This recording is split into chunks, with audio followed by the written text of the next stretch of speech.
Daan-daang residente naman sa ikalawang distrito ng Zambales ang natulungan ng mini-serbisyo fair ng pamahalaan na pinangunahan ni Representative Doris Nanay Bing Manikis. Si Simon Ong para sa 13 sa tanghali.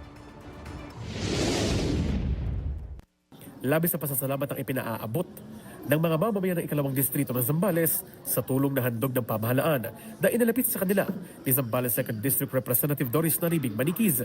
Kagaya na lang ni Nanay Tessie Laida, isang benepisyaryo mula sa Balingkagin. Maraming salamat kay Nanay Bing.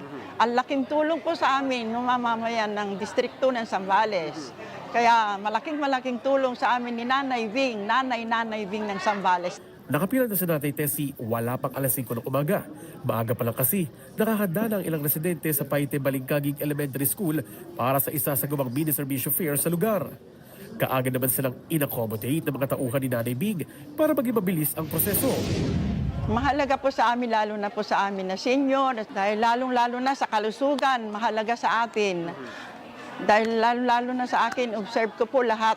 Halos na avail ko kay Nanay Bing Manikis. Ang mag-inang sina Ropeña Porteles at Gian Porteles na taga Paite naman pumunta sa mini-serbisyo fair para huminging tulong legal nang maisaayos ang birth certificate ng kanyang mga anak.